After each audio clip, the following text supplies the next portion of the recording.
Oke, Assalamualaikum warahmatullahi wabarakatuh. Perkenalkan, nama saya Langgeng Yogi Surya dengan NIM 102022300019 dan juga rekan saya. Muhammad Fiendra dengan NIM 10202223000004. Oke, jadi pada kesempatan ini kami akan mempresentasikan hasil dari tugas 2 mata kuliah Data Warehouse Business Intelligence kami. Oke, mungkin langsung sini ada deskripsi dataset yang kami gunakan. Pertama ada tabel faktanya, yaitu tabel fact cells berperan sebagai inti dari sistem data warehouse karena di dalamnya tersimpan data transaksi penjualan yang bersifat kuantitatif, mencakup nilai penjualan, jumlah produk terjual, serta metrik lain yang relevan untuk analisis kinerja bisnis. Sebagai tabel fakta, fact cells dirancang untuk mendukung proses analisis yang terukur dan konsisten sehingga dapat digunakan dalam evaluasi tren penjualan, perbandingan periode waktu, maupun pengukuran performa produk dan wilayah. Oke, di sini ada kolom sama tipe data keterangannya. Di sini ada kolom raw underscore ID dengan tipe data integer yang merupakan ID dari tabel utama, star sim yaitu tabel fact underscore cells yang merupakan primary key. Yang kedua ada kolom order underscore ID dengan tipe data varchar yaitu berisi ID dari transaksi yang telah terjadi. Selanjutnya ada order underscore date dengan tipe data varchar yaitu tanggal transaksi yang merupakan foreign key penghubung ke tabel dim date. Selanjutnya ada city underscore ID yaitu varchar yang berisi ID kota yang merupakan foreign key penghubung ke tabel dim underscore location.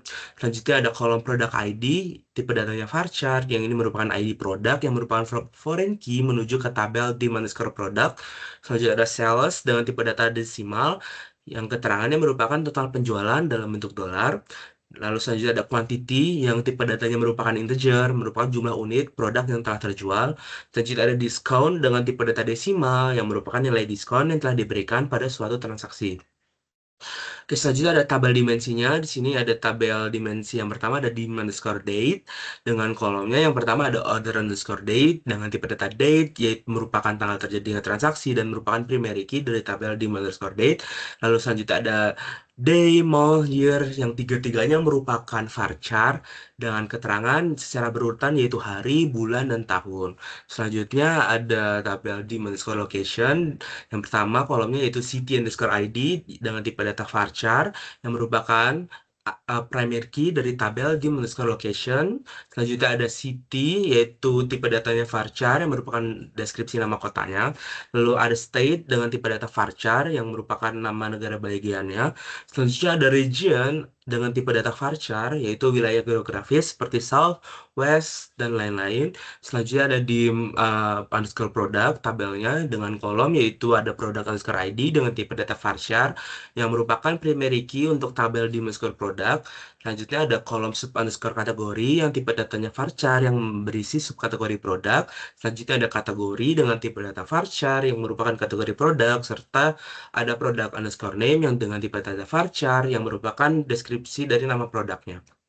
Selanjutnya dari database online MySQL, di sini kita memakai service online dari Ivan dengan database name-nya yaitu DWH underscore sales underscore UPS.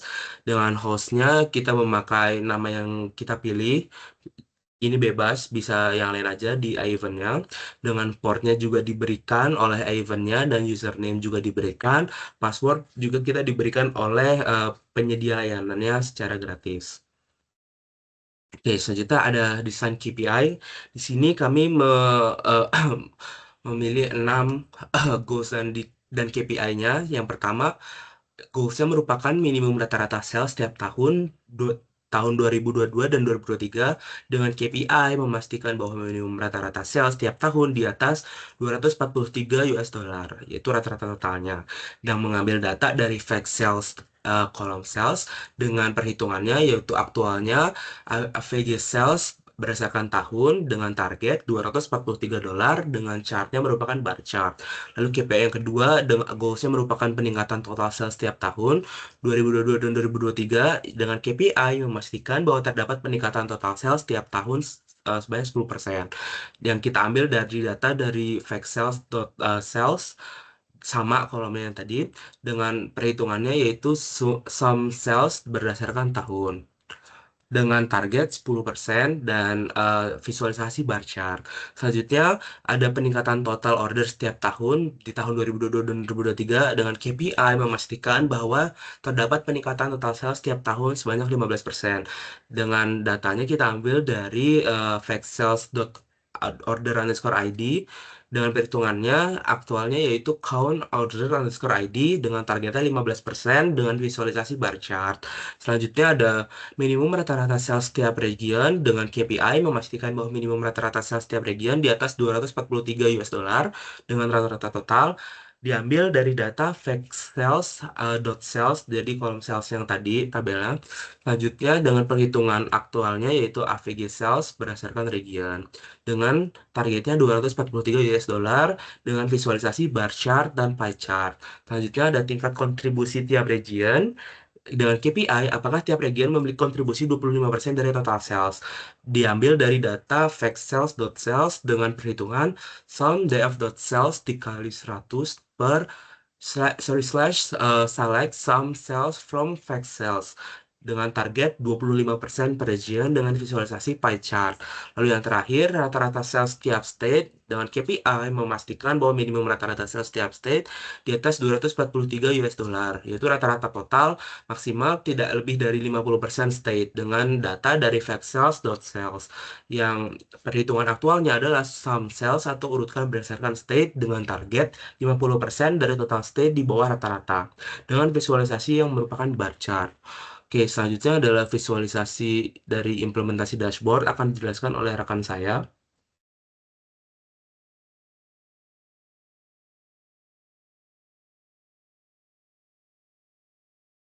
Oke, selanjutnya kita masuk ke implementasi dashboard. Di sini dashboard yang kita gunakan yaitu adalah tabel AU.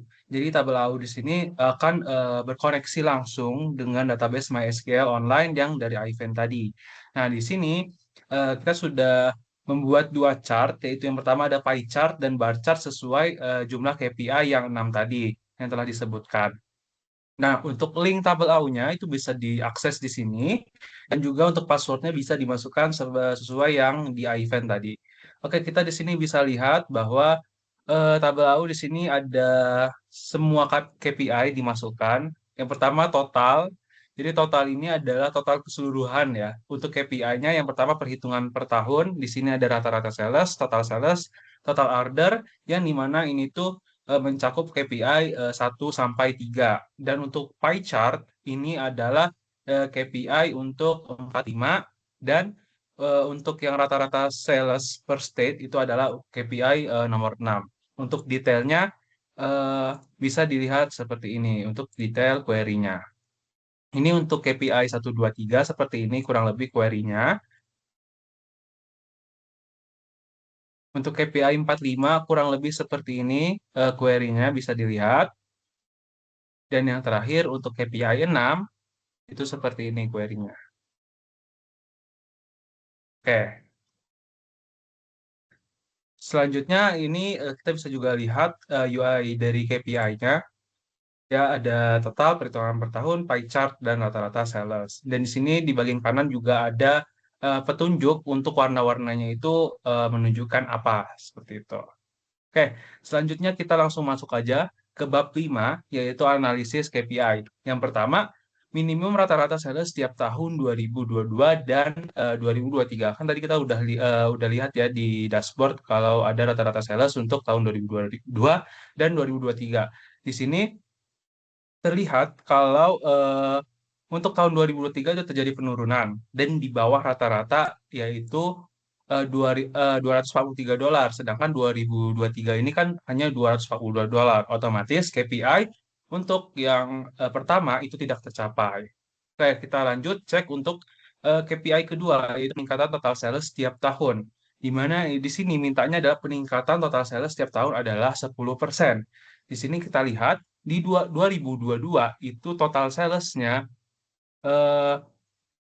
total salesnya itu adalah 484.929, sedangkan di 2023 adalah 354.782. Dan ini terjadi penurunan sekitar 26,85%. Sedangkan KPI yang kita mau adalah peningkatan total sales sebesar 10% tiap tahunnya. otomatis KPI yang kedua ini itu tidak tercapai. Oke, lanjut kita cek untuk KPI ketiga, di mana KPI ketiga adalah total order setiap tahun. Itu apakah meningkat sebesar 15%? Di sini kita juga bisa cek langsung di dashboard, di mana total ordernya di tahun 2022 itu adalah 1.993, sedangkan di 2023 itu adalah 1.462, di mana terjadi penurunan sekitar 26,65%. Dan ini tidak sesuai dengan KPI yang kita harapkan, di mana harusnya adalah peningkatan total sales setiap tahun sebesar 15%. Seperti itu.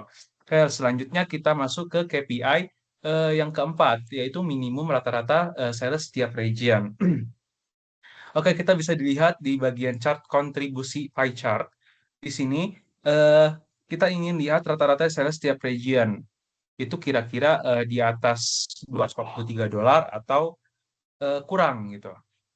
Nah, di sini kita lihat terdapat tiga region bahkan itu tuh di bawah eh, dua region di bawah rata-rata salesnya. Seharusnya kan salesnya itu $243, sedangkan dua region yang itu ya West itu sekitar $235, sedangkan yang East itu $219. Nah, ini membuktikan bahwa tiap region itu masih ada yang di bawah rata-rata, sehingga eh, rata-rata sales tiap region itu tidak berdistribusi normal gitu, karena ada yang berkesetimpangan. Oke, selanjutnya kita masuk ke 5.5. Di sini kita ingin melihat tingkat kontribusi tiap region. Nah, tingkat kontribusi tiap region di sini kita bisa lihat langsung di pie chart ya, di mana di sini eh, dari KPI yang kita mau itu adalah memiliki kontribusi 25% dari total sales. Sedangkan kalau kita lihat di pie chart ini, itu masih ada yang di bawah 20%, yaitu 18,55. Di mana itu berarti ada region yang dia itu tidak berkontribusi secara maksimal, jadinya tidak merata penjualannya untuk di region yang south gitu. Sehingga eh, dari hasil KPI itu dia tidak tercapai karena kita inginnya bahwa setiap region itu merata penjualannya seperti itu. Oke, yang terakhir yaitu rata-rata sales setiap state. Di sini kita bisa lihat di bar chart ya, di mana KPI untuk yang keenam ini kita ingin mengetahui apakah rata-rata sales setiap state itu di atas $243. Di sini kita bisa langsung melihat aja, tinggal di drag saja, kita cek 243,